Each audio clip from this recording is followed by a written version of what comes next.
The guy I want to go to is a guy that I trust, and I've trusted him for a long time. A lot of you do too. It's U.S. Representative Matt Gaetz from the great state of Florida. Matt, how are you?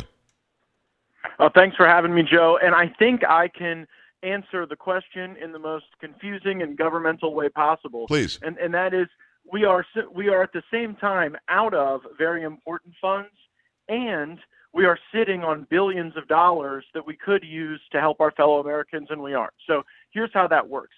Underneath the Department of Homeland Security, housed within FEMA, there was $640 million worth of housing assistance. Now, any reasonable person involved in that appropriation would assume that that housing assistance under FEMA would be available for Americans if they were displaced from their home as the consequence of a natural disaster.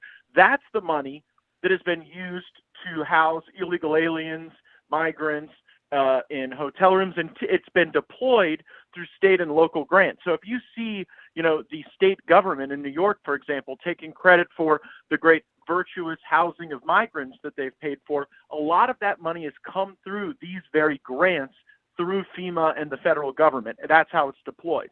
Now, at the same time that's going on, the Inspector General of the Department of Homeland Security has issued a report saying there's over $7 billion in funds ready to be repatriated to the Disaster Relief Fund in the form of grants where the work was never done. Yes.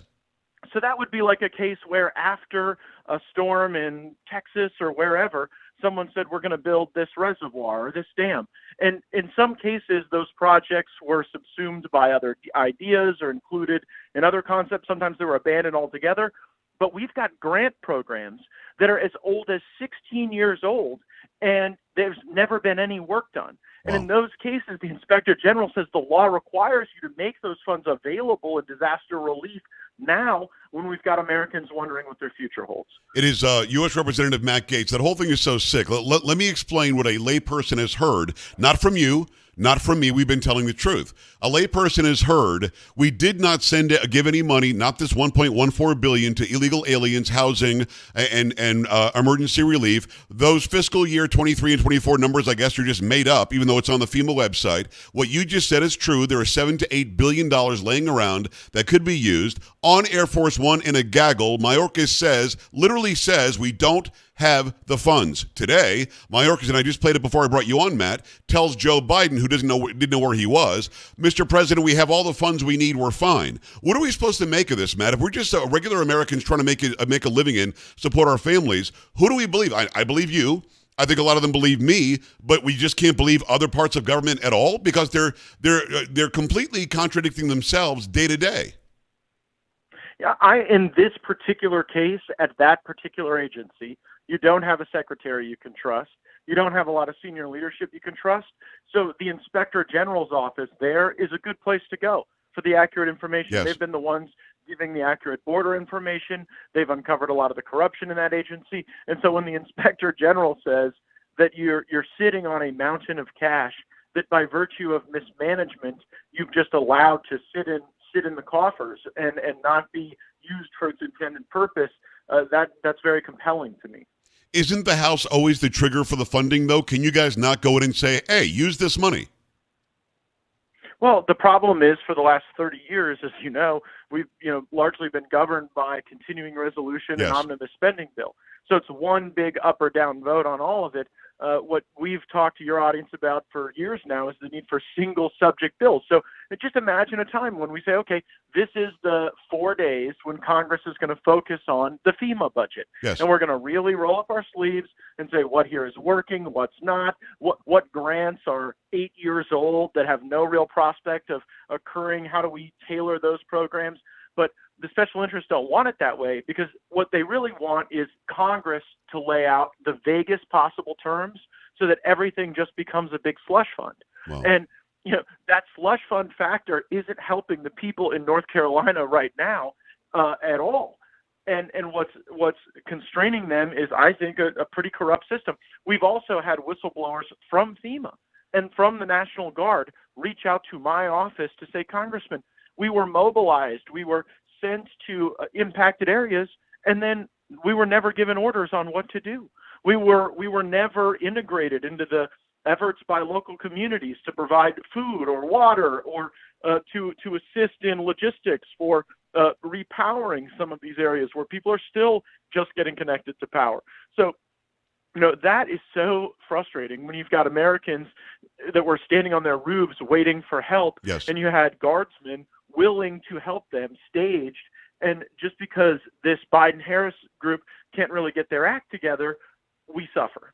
It's District 1 Republican, great state of Florida, Matt Gaetz. I want to talk about Pensacola and Florida in a second, but you bring up North Carolina. We know that there are tons of military in North Carolina that just didn't get the call. We know that Kamala Harris waited 5 days to get off the campaign trail just to go to FEMA and do a speech that she had to read or go stand there and talk about $750. Joe Biden waited 6 days to show up and do anything. While you've got people like you and Donald Trump sending supplies, sending people. Trump got Elon Musk to send up Starlink that should have been there, by the way, had the FCC not taken away a grant that it won 2 years earlier. Matt, it's like bizarro world. We've got people that are pretending they're doing the job that either don't know how to do the job or don't care to. Which is it? Well, that's the real question. The real question is this the consequence that you ultimately get at every agency, DOJ, FBI, Department of Defense, FEMA, if you just allow this bureaucratic failure to continue to be a cancer that spreads? Right. Or, as some have suggested, are there some at the highest levels, not the frontline workers, but if there's some at the highest levels who say, well, if we were a little slower in getting those folks back home to Valdosta, Georgia, maybe that would help Harris win the election. And maybe if we didn't get everything right back online in North Carolina right away, in Western North Carolina where it's Trump country, maybe that would hurt his prospects in the Electoral College. Right. So you hope it's not the latter. You actually hope it's just tragic incompetence. But I don't foreclose the possibility that has been lashed to some bias with some very bad people. Well, Matt, I can't help but remember East Palestine, which is Trump country. And Biden took, 2 years to go there? Buttigieg went there, put on a hard hat, took a picture, and left. So, I'm with you. I think there's some of that there. These people are political animals, and the political machine in many ways means more to them. Talk to me about Pensacola. Talk to me about Florida. I know that Ron DeSantis has done a great job. Joe Biden has said Ron DeSantis has done a great job. Of course, Kamala Harris wants to have a fight with Ron DeSantis for some reason. Tell me about how your state and your district are doing.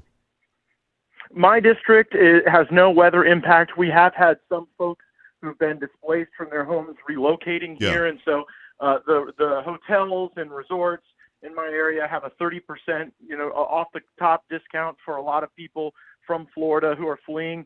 At the Pensacola Bay Center, we've got a staging ground if people are displaced for a long period of time who can't afford a hotel or an Airbnb. They can go stay there for free. It's pet friendly at the Bay Center in Pensacola, so you could bring your pets and everything's going to be fine there. Good. And so the other parts of our state have really been pre-mobilizing. I just got a briefing from our military leadership. MacDill Air Force Base looks like a major installation in the way of this storm. So we're taking some of the materiel and seeing where it needs to be positioned in other installations so that the mission can continue and we limit the impact and the damage. So that's really what's been going on probably the last 12 to 24 hours in Florida. It's going to be a rough 12 to 24 hours to come. Yeah. And our hope is that this thing rips across the state and gets out to sea as fast as possible and doesn't linger over an area and give it extensive wind and rain damage. Make sure you go and get his book, Firebrand. Make sure you go follow him everywhere. Matt, I got to ask you about one last thing, and thank you for making time today. Kamala Harris appears to be reading out of Rahm Emanuel's playbook, and here's what I mean. She's on the Weather Channel today, literally telling the Weather Channel, be careful with your language. Don't say the hurricane was downgraded from a 5 to a 4 or a 4 to a 3, because that makes people think that it's not as serious. So she's literally telling the meteorologist, stop doing your job. And then she said the word misinformation. She keeps saying, like she was on with the FEMA administrator, and she said, are we worried about misinformation? It feels to me, Matt, and I want your thoughts on this, that she's trying to use these tragic, weather systems to the advantage of heightening censorship, telling people how they can and can't report the news, acting like Ron DeSantis is for political, gain, somehow cutting her down. She's like using these horrible, things where Hundreds of people are still missing in the Carolinas. She's using it to her political advantage, or she's trying to, all the while she's sitting on with Colbert having a beer in New York. What do you make of what they're trying to make out of this tragedy when they should just all... Joe Biden is saying Ron DeSantis is doing great. Joe Biden is saying we're all for one for all right now. Kamala Harris didn't get that memo. We really bristle at this in Florida. Ron DeSantis is so apolitical on this stuff. His first emergency management director he appointed was now Democrat Congressman Jared Moskowitz. Right. So exactly. We don't see Republican Democrat in these times. We resent greatly when it's cast in those terms. And when Kamala Harris tried to insert herself in this, we train year-round for this. We do tabletop exercises. We do the coordination lines between federal, state, and local. And then for her to show up at the last minute wanting to have a narrative built around her participation, it's very off-putting to us. It can be counterproductive. I'm glad that Joe Biden, frankly, gave her the stiff arm and corrected the record as to the good work of Governor DeSantis. It is Matt Gaetz. Matt, anything we can do for you? Anybody? We got people listening all across this country. What can we do for the region that's hardest hit? Well, look, I mean, the most important thing, your listeners who are in the area, keep listening to your state and local authorities. These things can shift and change. Already the storm looks to be headed a little further south toward the Sarasota area. So, that's the most important thing, that folks do that. And then after the storm, don't forget us as the main ask to your listeners, because at times we're so easy to move on to the next crisis, and very, very likely there are going to be people rebuilding here for a long time. So don't let it slip out of the national memory. If you would indulge me while I have you for 30 more seconds, Matt, people are worried about not having the ability to vote. I know that it's still not November, but we're only 4 weeks away, less than 4 weeks now. What about people who might have a hard time? Is there a means in the parts of Florida where you are, maybe in Georgia, in North Carolina, maybe parts of Tennessee, that people can make sure if they're not registered that their franchise will still count, they can still register, they can still vote, they can still make sure that their voice is heard? People are really afraid of that. Yeah, in North Carolina now, we're working with the state party to set up mobile voting systems, just so in places where the critical infrastructure of the supervisor of elections office is without power, without accessibility, that we're bringing that opportunity. So that's one.